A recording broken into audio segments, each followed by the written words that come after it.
अंग्रेजी में एक कहावत होती है, never wrestle with a pig, you both get dirty and the pig likes it. मतलब सुअर से अगर कुश्ती लड़ोगे तो खुद भी गंदे होगे और सुअर को आएगा मजा। अक्सर हम एनोनिमस ट्रोल्स और अब्यूजर्स के साथ यही स्ट्रैटेजी अपनाते हैं, जवाब ही नहीं देते हैं। इससे बड़ा इंसल्ट और क्या हो सकता है, और सुअर भी तिलबिला जाता है इग्नोर होके। लेकिन कुछ ऐसे ट्रोल्स भी होते हैं जो इस खामोशी का नाजायज फायदा उठाते हैं और हर दिन हर जगह गंदगी फैलाते हैं। प्रॉब्लम तब और बड़ी हो जाती है जब इन ट्रोल्स के फॉलोअर्स काफी ज्यादा होते हैं और इनको सरकार का फुल सपोर्ट और सरकार की फुल सिक्योरिटी भी मिलती है। तब एक और कहावत काम आती है, sometimes you have to get down and wrestle with the pig, show the pig its place and then have a nice hot bath. अरे सिंपली समझाएं तो जरूरत पड़ने पर सुअर से भी भिड़ना पड़ता है उसकी जगह उसको दिखाने के लिए। ऐसा ही कुछ करना पड़ा Punjabi superstar and singer Diljit Dosanjh को जब कंगना रनावत ने अपना फोकस बॉलीवुड, करण जौहर, सुशांत सिंह राजपूत से हटाकर फार्मर एजुटेशन पे लगा दी। अरे भाई, सरकार इतनी सिक्योरिटी देती है उसे, उसका भी तो कुछ फर्ज बनता है सरकार को सिक्योर करने का, सरकार को बचाने का। नेता टाइप आधा काम मत करो, सब्सक्राइब के साथ साथ बेल आइकॉन भी दबाओ। अपने लकड़ी के घोड़े पर सवार क्वीन कंगना मैदान पर उतरी और उसने अपने अंदाज में फार्मर्स को गलियाना शुरू किया और उनको डिस्क्रेडिट करना शुरू कर दिया।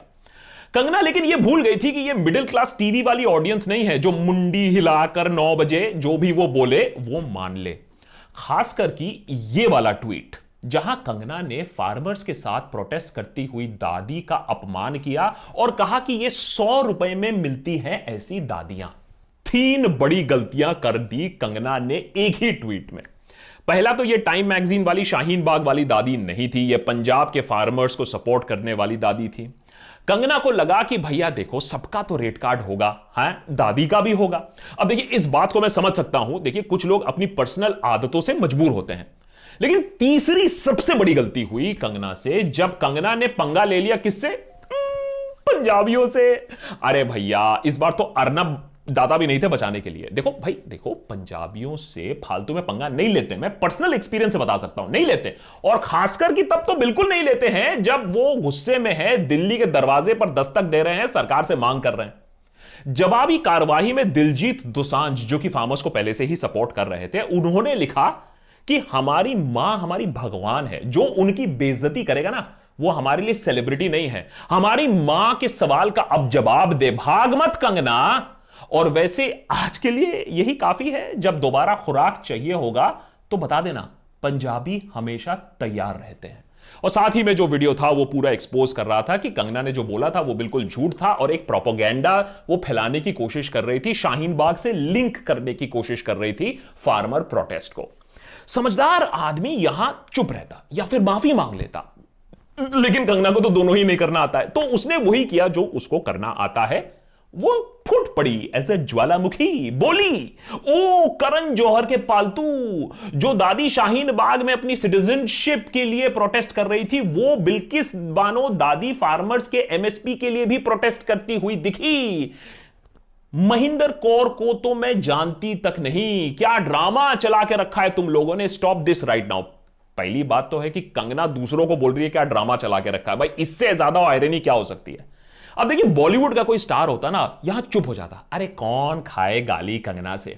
लेकिन दिलजीत जानता था कि कंगना बात घुमा रही है और माफी तो कभी नहीं मांगने वाली है। दिलजीत बोला, तूने जितने लोगों के साथ फिल्म किया है, क्या तू उन सब की पालतू है?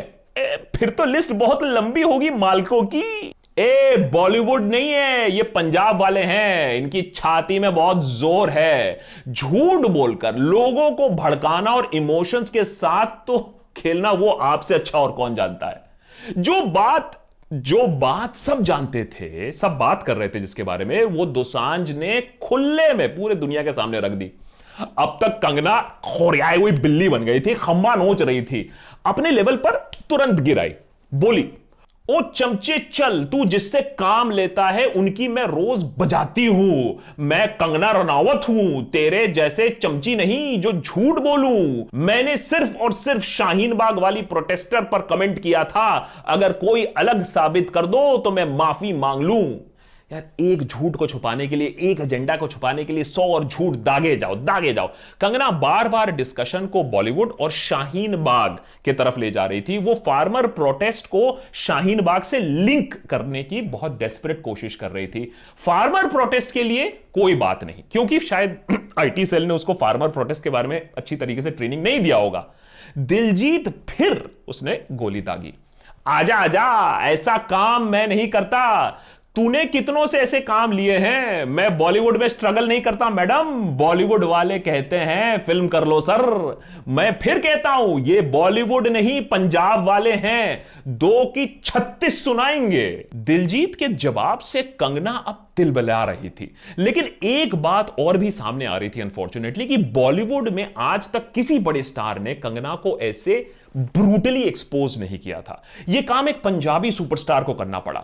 देश की छोड़ो, बॉलीवुड खैर अपने आप को अपने तेजाब से ही नहीं बचा पाई, जबकि यह काम ज्यादा मुश्किल नहीं था। दिलजीत ने यह बात दिखा दी। अगर बॉलीवुड ने ही ठीक कर दिया होता तो आज दिलजीत को कंगना को रिस्पेक्ट नहीं सिखानी पड़ती।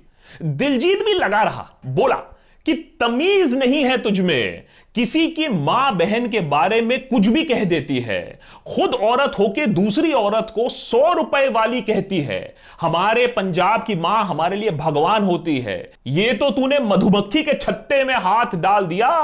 पंजाबी गूगल कर लेना। आई काट लिया। सांप ने मधुमक्खी के छत्ते में हाथ डाला है। अरे करारा जवाब मिलेगा। और Diljit was not done yet. फिर से दागा दिलजीत ने एक और ट्वीट, तुझे बिल्कुल भी अकल नहीं है, बॉलीवुड की धमकी किसी और को जाकर देना हम लोगों को ठिकाने लगाने वाली है। अरे तू पहले बॉलीवुड वालों को बोलती रहती होगी। यार इस टाइम तक कंगना को भी लगा कि यार पानी सर से ऊपर निकल रहा है। अभी तक तो बॉलीवुड वाले चुप हो जाते थे इतने ट्वीट्स के बाद, लेकिन ये तो चुप ही नहीं हो रहा है। इसीलिए एक और ट्वीट दागा कंगना ने। यार एक बात बताओ, इसका करण जौहर वाला ऑब्सेशन कब खत्म होगा? हर ट्वीट में करण जौहर। पंजाबी समझ आती है मुझे, जिन्होंने दिल्ली में दंगे करवाए, खून की नदियां बहाई, उनको डिफेंड करते हुए तुझे शर्म नहीं आती? अरे तुझे क्या शर्म आएगी? करण जौहर कैसे काम देता है सबको पता है। अरे यार दिलजीत भी सोच रहा होगा, यार ये कितनी पागल औरत है यार, फार्मर्स छोड़ के पूरी दुनिया के बारे में बात करती है और करण जौहर को तो कभी नहीं छोड़ती है। लेकिन दिलजीत पाजी डिड नॉट गिव अप। बात कहां की हो रही है और तू किधर ले जा रही है? दिमाग ठीक है तेरा? बात को घुमा मत, सीधा जवाब दे। जो तूने हमारी मां के लिए 100 रुपए वाली दादी बोला है, सारी हीरोइन गिरी वही निकाल देगी। ये प्यार भरा कॉन्वर्सेशन यही खत्म नहीं होता है, काफी देर तक चलता है और चलता ही रहता है। कंगना टेररिज्म, पाकिस्तान, टुकड़े टुकड़े गैंग, एलियन, सब कुछ लाने की कोशिश करती है और दिलजीत उसे बार बार लाइन पर लाता है। कंगना कहती है, मेरा या तुम्हारा सही होना जरूरी नहीं है। ओए इतना माना है कि चलो वो हो सकता है वो सही ना हो, देश का सही होना जरूरी है। तुम लोग फार्मर्स को भड़का रहे हो, परेशान हूं मैं। आय कोई गलत कदम ना उठा ले। परेशान हूं मैं इन प्रोटेस्ट से, आए दिन इन राइट से, इन खून खराबे से, और तुम सब भागीदार हो इसमें, रिमेंबर दैट। दिलजीत भी ना हार मानने वाला नहीं है। आदमी अब तक हार मान चुका होता, लेकिन भाई गोट है दिलजीत अभी भी धोबी पछाड़ मारते हुए। आर्ग्यूमेंट से ना भटकने की ट्रेनिंग भी हमें दिलजीत से लेनी चाहिए। ये मां तुझे खून खराबे वाली लगती है? हर बात में खून खराबा चाहती है क्या तू? हाँ, ये बात बिल्कुल सही पूछी है। एजेंडा क्या है भाई? ये मां हमारे लिए भगवान है। तुझे बोलने की तमीज नहीं सिखाई किसी ने, तुझे पंजाबी ही सिखाएगा कि कैसे अपने बड़ों से बात करते हैं। भाई फाइनली जब कंगना ने देखा यार ये तो मां से हट ही नहीं रहा है, मैं इतनी सारी चीजें ले आई, तब उसने हार मानकर अपनी लकड़ी की घोड़ी पर बैठकर वो गई आईटी सेल। खबर तो यही आई है कि भैया आईटी सेल जाकर उसने बोला है, मालविया भैया मुझे बचा लो, मेरा चीर हरण हो रहा है। खबर अब यह है कि आईटी सेल ने सारे अपने लीव्स कैंसिल कर दिए हैं, सारे योद्धाओं को, साइबर योद्धाओं को बुलाया गया है वापस ऑफिस, जंग का ऐलान कर दिया गया है। पंजाबी सुपरस्टार दिलजीत दोसांझ अब नए टारगेट नंबर 1 है आईटी सेल के। जल्द ही उन पर न्यूज, डिबेट और वीडियो एक्सपोजे आपको दिखने को मिलेंगे।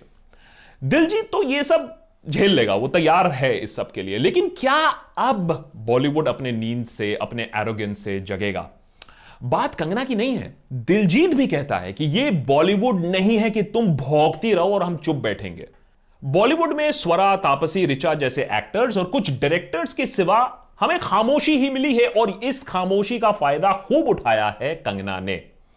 और इसीलिए दिलजीत ने हमारा दिल जीता है, क्योंकि जहर को दवा ही काटता है, तेज दवा, और वो तेज दवा कड़वी ही होती है लेकिन जरूरी होती है। जहर से मुंह फेर कर जहर चली नहीं जाती है।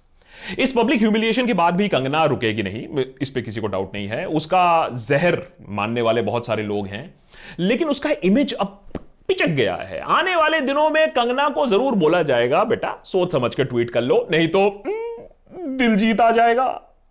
लेकिन मोर इंपॉर्टेंटली एंड में अगर अभी भी आप इस डिस्क्रेडिटिंग गेम को नहीं समझे, सरकार के स्ट्रैटेजी को नहीं समझे, आप अभी भी सोचते हो कि फार्मर्स सही नहीं है, आप उनके बेसिक एमएसपी के मांग से सहमत नहीं है, तो आप एंटी नेशनली नहीं है, मुबारक हो, आप अंधे भी हैं।